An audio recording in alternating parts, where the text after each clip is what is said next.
Oh, so this is an interesting place to come in to, especially if you don't have any prior knowledge.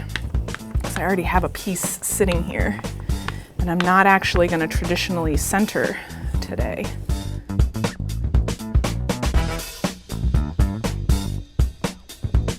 My name is Nicki Strouss.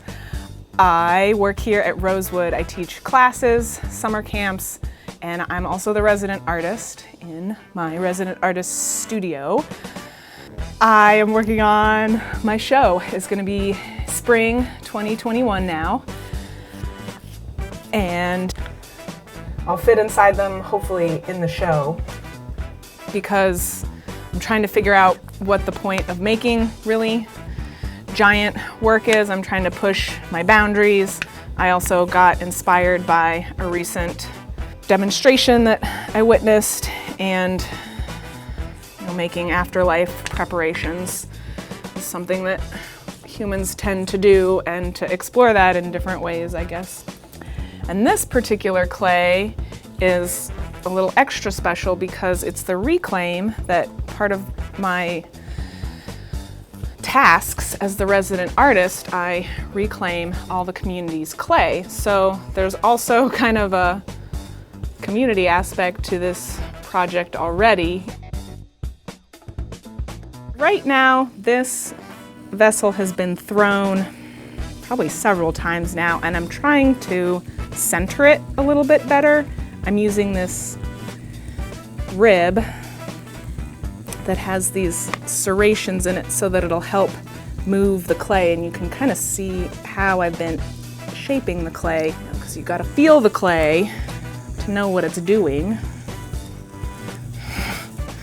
But you can't get too invested in it, because then this one might collapse on us, which you gotta prepare for, or not. Typically, when you're shaping a piece of clay, you use a lot of water, but I've found with these pieces, because they're so big, I don't use any water.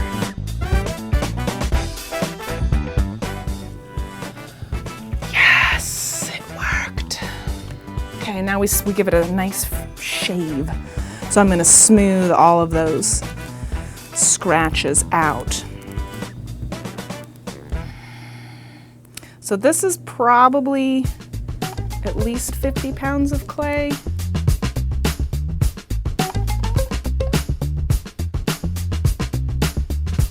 So I've got one hand is on the inside, directly underneath my tool, and I have to be careful of my elbow smashing into the other side of my pot. And I also have to be careful of where and how I apply pressure. Giving the clay pressure on both sides helps strengthen and stabilize it. But if I apply pressure in the wrong way, it will continue its descent into gravity, because gravity wins every time.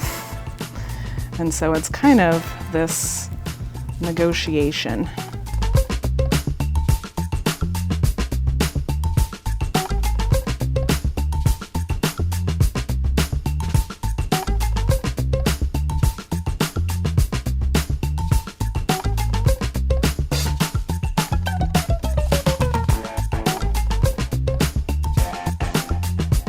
Okay, so that is now looking a little bit more centered.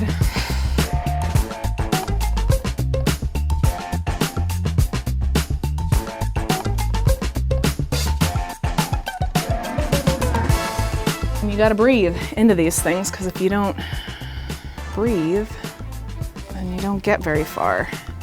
What I do with my body affects my work. I am using my core, my ab strength to sit tall, and I try to keep my body square to the clay, and paying attention to where my body is in space means I'm not gonna like elbow, because if I'm working on the inside, I can elbow the outside. Oh my goodness. This will be from the almost beginning. So you can kind of see here where there's still definitely different pieces of clay. Typically when you start to throw, you would wedge your clay.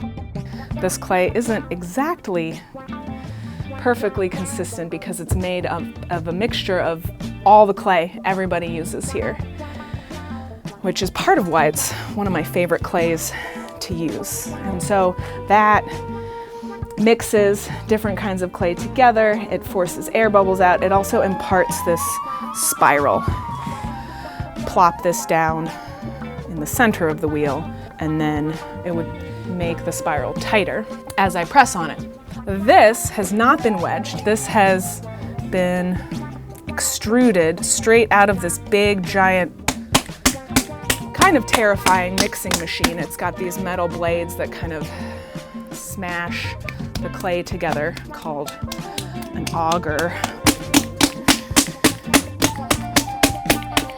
Pulling it and pushing it around and preparing it a little bit. Trying to make sure the walls are the same thickness and eventually the same height.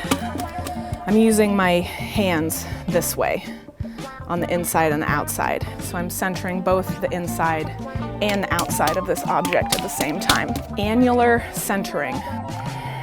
So I am using a little bit of water, but too much water, whoa, and too much speed is gonna make everything subject to gravity much more quickly. I've noticed no matter what direction the wheel turns or what kind of clay I'm using, pay attention to what the clay is doing and where your body is in proportion to other things, and then using those body mechanics. And then there's also like weird little physics things, like I went from using the palm of my hand to now I'm using my fingertips, and not just one fingertip anymore, I'm using all of my fingertips. And so instead of essentially making one spiral staircase up the piece, I've made 4. Ooh, and now we're getting that really great, you can see where my hand is on the outside and the inside of the piece. And you can see that clay kind of scooping up. And it's just hold steady.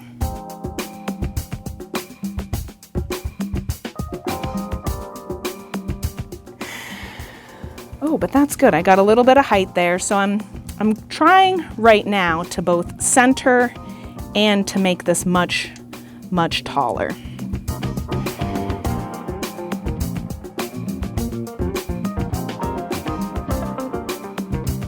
And then we just do this until completion. So I make these cups, right? And they're interactive in a lot of ways because they're crooked and they sit funny, but they also sit very conveniently at times. And you have to figure out how exactly it feels best to hold them, or you don't use the handle at all. This idea of these containers that you can interact with, and now it's not a sculpture anymore, it's what you're using for breakfast. One of the coolest things some of my friends do for me is every once in a while they'll send me a little picture of my friend holding a mug that, they lift every day. My hand holding your hand, right? So being invited into people's lives in this really special way, being part of someone's daily ritual.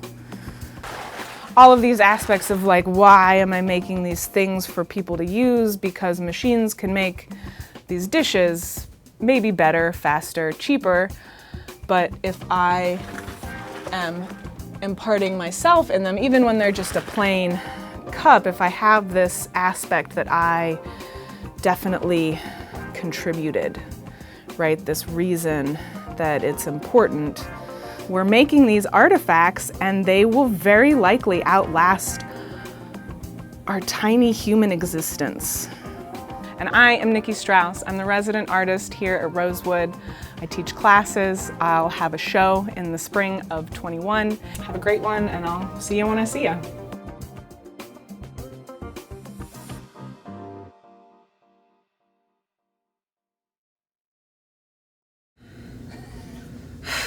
And that's the other way you do it. When you don't stop your wheel. Sorry for laughing. No, it's like, it's a funny thing. It's funnier when it happens to other people.